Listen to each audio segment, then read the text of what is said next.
Thanks for joining us at the Business Growth Café, where each week we select from a menu of topics for a focused discussion with an industry expert to provide insights that can impact your business's growth. With your host, Angelo Ponzi. I am Angelo Ponzi, your host here at the Business Growth Café, and thank you for joining us. Today at the Cafe, I'm excited to be speaking with Feehrer, founder and president of LoyaltyCraft Consulting, to discuss the importance of having a customer-focused strategy for your business and its impact on long-term growth. Lauren, welcome. Thank you so much for having me, Angelo. Yeah, this will be fun. I'm excited. Me too. Yeah, this is obviously a topic near and dear to me. Know your customer is one of my blog topics and something I talk about all the time, and unfortunately disappointed a lot of times when I really dig into it with folks in conversations. So maybe we can solve some of those world's problems today when it comes to customer centricity. Just a few? Just a few. All right. We can get one. Let's just shoot for one. We'll solve one good. today. So before we get started, why don't you tell the audience about yourself and your business? Well, LoyaltyCraft was founded on the passion for helping companies create meaningful customer experiences. You know, we touch a lot of products and services every day, and unfortunately, like you said, come across companies that just don't deliver on that promise. And so helping companies better understand their customer and walk in that customer's shoes, really listen and understand the voice of the customer, measure it. If you don't measure it, then it's hard to improve.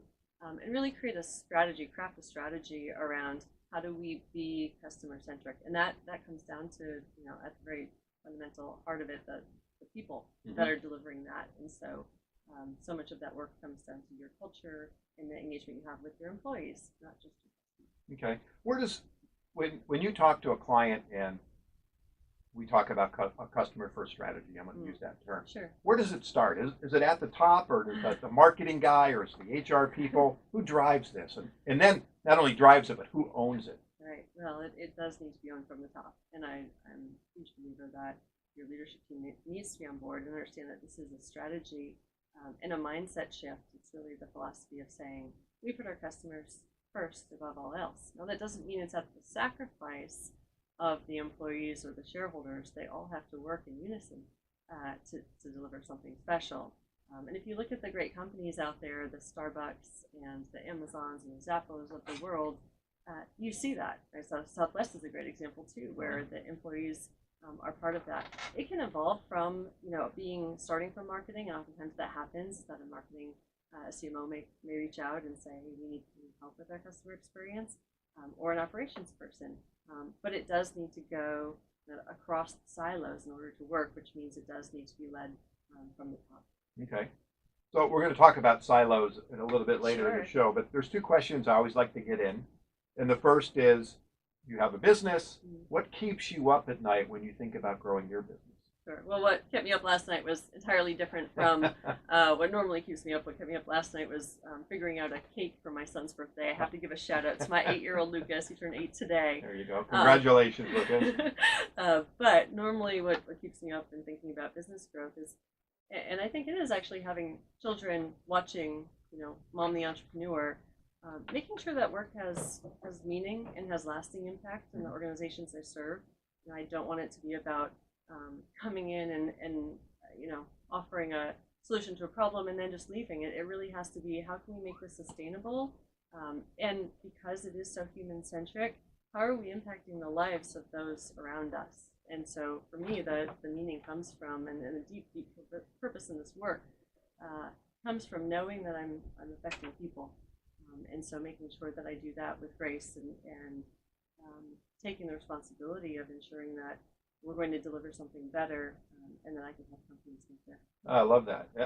You know, sustainability is so important, and so many times when we think about external strategies, I'm using the broad we. I never do this, by the way, but we tend to forget about the internal audiences and making sure that, you said silos earlier on, making sure that everyone in the organization understands that strategy and delivers on that brand promise. Right. And I mean, understanding the consequences of, if we're going to make a change here, how does it affect the teams behind the scenes that are going to make this happen? And I use Disney a lot in the work that I do, and using that example of the fact that at Disney, you've got this on-stage experience, and so everyone's an actor and serving the customer, but behind the scenes, what's actually happening. And so are you burdening employees? And so when you do journey mapping and figuring out what are those moments that have great impact in a positive way on a customer, well, what's happening behind the scenes with the team and the tools and the processes, so that this happens so seamlessly. Yeah, absolutely. Like the duck on the water, right? A lot of feet are moving really fast, but it looks very calm on the outside. Sure. Yeah. And hopefully as those feet move, you're not burning out. Yeah, so there you how go. do you make sure you don't burn out the duck? Okay. The second question that I like to ask is, what is the best piece of business advice you've ever received? And if it's different than what you give, then tell me what you give. Yeah, and I'm glad I had a little time to think about this. So thanks for sharing those questions in advance. I would say that the best advice actually comes from Steve Jobs, and it was to start with the customer and work backwards rather than letting technology be the starting point. And coming from a technologist and a personal hero of mine, those words really meant a lot in terms of how I thought about it. And I spent 20 years in technology as well. So starting from when I was, ironically, when I was young, I used to go with my father, and he sold personal computers at a brick and mortar store, and I would join him and sell with him. And so I was this 12-year-old selling the IBM PS2 to families who would come in, and recognizing that the family didn't want to be sold on how to use DOS prompts and Lotus and WordPerfect, but that they needed to see that there was this connection between my father and I, and that even a 12-year-old girl can use this thing, so why can't we too? And so the stories that came out of that and the connection, it definitely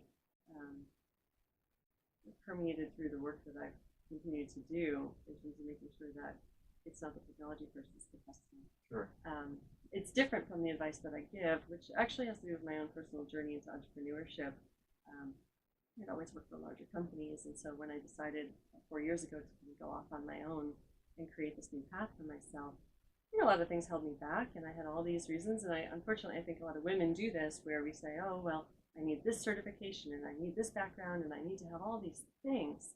And we let that hold us back in terms of our own value of our work. And so the first thing I say is, hey, write all those things down, use some sticky notes, and write down every single thing that's you're afraid of or that might be holding you back, and then put it into basically 2 columns. One is complete BS. This is something that's holding us back, but it shouldn't be. But it's not, it's what's in our head, but it's not the reality. And then there might be some things we actually do need to work on. And so create a plan for how am I going to do that? What's my timeline? And then let's go out and just go for it. So being able to just go for it and focus on achieving those dreams that we have is so important to me, and the advice I like to share. Oh, that's fantastic. And I'm sure that's great advice for the listeners. When we talk about customer experience, because really that's what we're trying to do, right? The change, as opposed to customer service. We're really looking at driving that experience. In an article I was reading, it said that customer experience realignment for a company really involves dramatic changes in 3 areas: culture, operations, and technology. Do you agree with that? So I think, yes, I Okay. definitely agree with that.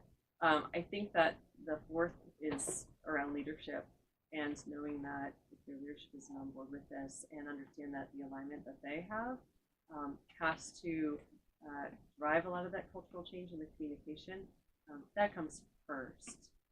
So I would definitely add that. I think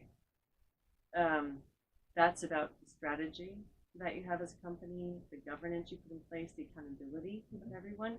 And so that 4th pillar has to be there. And around culture, it is about the stories you have. It's about how you communicate with people, how you celebrate when you've done this well. From an operations perspective, it's about breaking down the journey and every touch point you have with the customer. From a technology perspective, it's very much the same thing about how you enable an omni-channel experience, because customers do expect more. Their expectations are constantly evolving. And so how do you connect with them and their best mode of communication, their best mode of connecting? So they all definitely are important. But yeah, I would say add leadership to that puzzle. Okay. Is there a greater emphasis on one than the other? No, I mean, it's a people business first and foremost, and I think the work that we do, like I said, it's very human-centric. So thinking about how are you shifting your culture and beliefs of an organization around a customer-first strategy? How do you really think about who is this customer? How do you listen to them? How do you listen with empathy too? So whether that be bringing in customers to talk to you about the experience they're having, or doing ethnographic research and going home. I love the example of Intuit. One thing Intuit does, which I think is amazing, is that every employee has to do a follow me home. They literally go into the home of 2 customers each year. Every employee does this to find out how do they use their software. And so they research it, and I think we all have to be researchers of our products and services, and wear that hat and really understand them. Because that certainly gives every employee much more empathy. So they get thousands and thousands of interviews every year about what their customers think of them, which really helps them evolve. Yeah, that's fantastic. I worked for a while in the action sports industry, about 13 years. And some of the things we used to do as well is actually go and visit, I'll take on skateboarders and go see what was in their closet, right? What kind of clothes did they have versus what they wore in the street when they were skating versus what they had. So I'm a big believer, again, this immersiveness into the consumer to really understand the needs, motivations, because ultimately that's what really drives everything else. The talk about, you mentioned journey a couple times. So I'm gonna segue right over to journey mapping and personas. Yeah. So I wrote down here, chicken or the egg? What comes first? The persona for me comes first, and for those listeners who aren't quite familiar with these terms, in the customer experience world, this is the bread and butter of us understanding the customer and doing what's called customer design. A persona is a fictional characterization of a customer, really an ideal customer. And you'll have 3 to 5 of these in any business.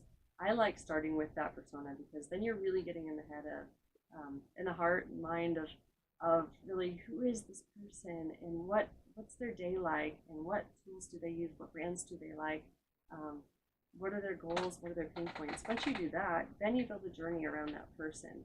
And so I love starting with the person first, and then the journey is what are the actions that they're doing as they interact with your company. What are the thoughts that they have as they do so? So you're really getting in. I'd say that's really empathetic in terms of what are they saying, what are they saying in their head, and then what are they feeling as well. So the journey map really ties to who is this person, how do they interact with us as a brand, what moments are meaningful, and when we see in the journey map that we just really frustrated a customer, we put them on hold for this long. How do we do that? When I work with teams and we map out their experience, and sometimes they recognize, oh wow, we just put our customer through something that we wouldn't want, we wouldn't want our mom to have to deal with. So why are we doing this? Sure. So now you mentioned a fictional characterization of the client, but it's not. We're not sitting here and with an empty pad and just kind of writing notes because we feel like that's what our ideal customer is, right? We're basing that off of some market research or previous interactions, and we're trying to build that foundation of I used to look at qualitative and quantitative. I used to say, my quantitative is the skeleton, really the nuts and bolts, and then we're going to do the qual. We're going to actually start to put character to this individual. Well, it's so important to move away from just demographics, and so the data that you have is you've hopefully been collecting tons of data. Hopefully. And so that's telling you one thing. It's telling you, okay, maybe your target customer is a woman who's 25 to 35. Okay, that's great, but it doesn't really get me empathetic about her. Sure. So, what age is she exactly? What is her name? Does she have a dog?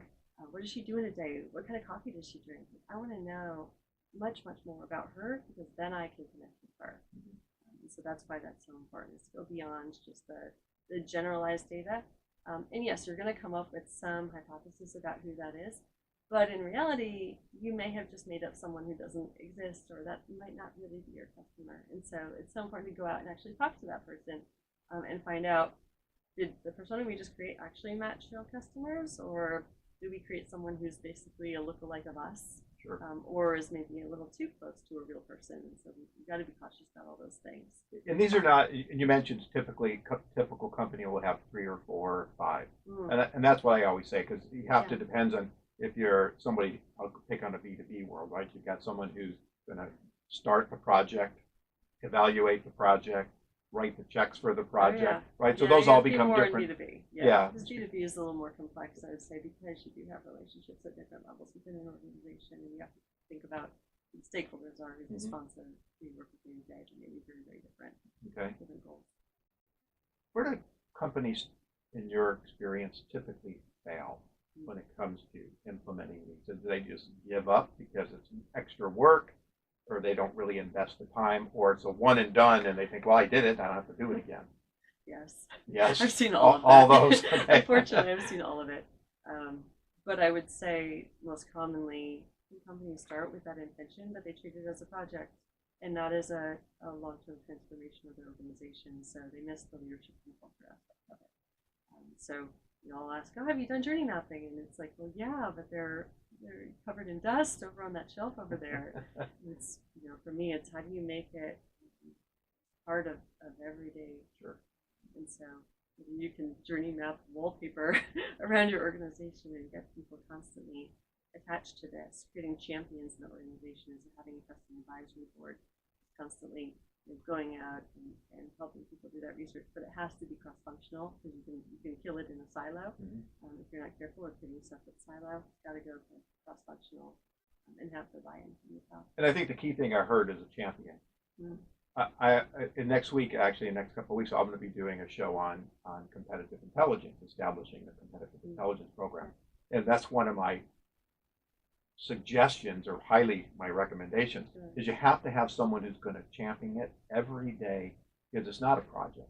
It is a strategy that you're implementing into your business. Exactly. Same thing with what we're talking about. Yeah. It's not a project, it's a strategy that you're really implementing, just like any other strategy. Right, and it's not simply enough to just have a head of customer experience, some person you appoint into this role and have them sit in their own corner office. It's really about how do you build an organization around this idea. So, and I think that having a chief customer officer is wonderful if they're given the ability to really do this outside of outside of the project that you need. Okay.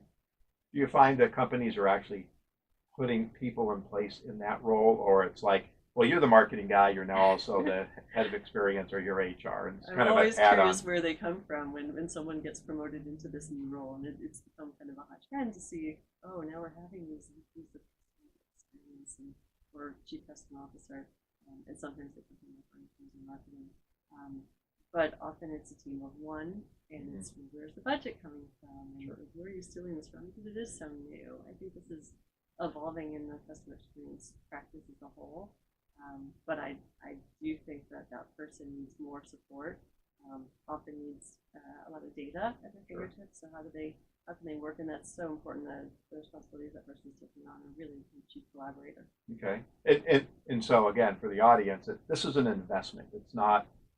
Really shouldn't look at it as an expense, but an investment in the company's future, and it needs a budget, needs its own budget. Right. And the business case behind it is all about growth. Right. I mean, fundamentally, you're going to create new relationships with customers you don't have, and you're going to retain the ones that that you're losing, and that's so essential. And the way we measure it has to be tied to what KPIs are we putting in here, so that we know we've got a better lifetime value within our customer, that we're retaining them over time.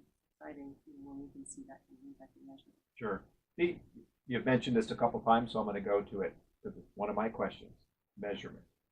How does an organization? I mean, we always struggle.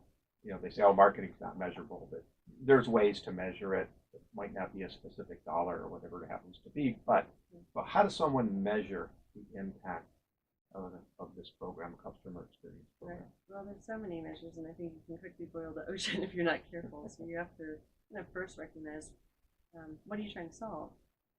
If you want to deepen the relationship you have with existing customers, you need to attract new customers. What are you really looking to do with the program? And so what are the meaningful aspects of the customer design that we want to work on? So perhaps it's retaining the customers you have in that relationship. Okay, so are we shifting culturally? What kind of training are we putting in place? We'll measure it starting from what is our current attrition rate? What do our customers think about us? So when we do voice of the customer work and we research and survey and get feedback, what's the Net Promoter Score? I mean, there's plenty of metrics out there. What's the customer effort score? Are they expecting to have to put in as much effort to work with us as we've made them go through? Sure. And then when we impact the journey, when we shift something in that customer journey, then let's measure the outcome. Did we make that customer's experience better, and how did that turn into true loyalty? Okay. All right. So lots of different measurements. It's just thinking about them up front and putting them in place Right. as opposed to after. Yeah, yeah, you've got to start somewhere. You've got to benchmark it, but really benchmark around what's the problem we're trying to solve, rather than just throwing out, A bunch of bunch of different, All right. ways to measure. So tell me a story. All right, we're storytellers. You're gonna tell me a story about one that you've worked with, or just another example that you know of that implemented a customer first strategy and it really had an impact on the business. And kind of how did that look? Yeah. So I may go a little broader on you than what you've asked, but Okay. I actually like looking at it from an industry perspective. And I've done a lot of work in the animal health industry. Okay. So pets are, for many people, their family. Yeah, I have two extra boys in my family. Of course, I've got an extra girl, my only girl. And the animal health industry is booming. And if you think of all the products and services that serve pets out there, there's myriad of them. The veterinarian should be at the heart of that experience, because that's a trusted source of information. However, you're only going to the vet. Hopefully, your pets are healthy, but most people only go to the vet 1.4 times a year. And so, how do you connect to a veterinarian when you're never actually in their office? And so, what's really special about the work I've gotten to do in the animal health industry, everything from working with pharmaceutical companies to home delivery, nutrition, and retail, it's about thinking about how can you bring the voice of the veterinarian to the forefront, and connecting with consumers in meaningful ways, even though they're not physically there. And so you have to think of it on the channel experience. And there's so many great technology solutions in there, and in that industry, that are coming to the forefront now, because they're recognizing that this is B2B2C, right? You think of the businesses actually trying to connect with the veterinarian, who they're trying to make a salesperson, but guess what? Vets aren't salespeople. And so, so how do you create something that's meaningful for a veterinarian to be able to offer to their consumers in new and unique ways that get them to be at the forefront of that being a trusted source?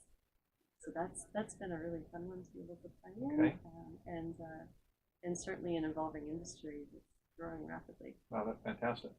You have a story of one that didn't turn out so well? I do. I mean, I say that I work with everything from pharmaceuticals to phones to forklifts. So on phone side, I had the opportunity to work with Nokia. Okay. And I think that's an example where Nokia was a little bit late to the game in evolving from they love their hardware, and the fact that you could pick into the keyboard, and they were connected to the users they did have without thinking about longer term really building user experience, really focusing on software.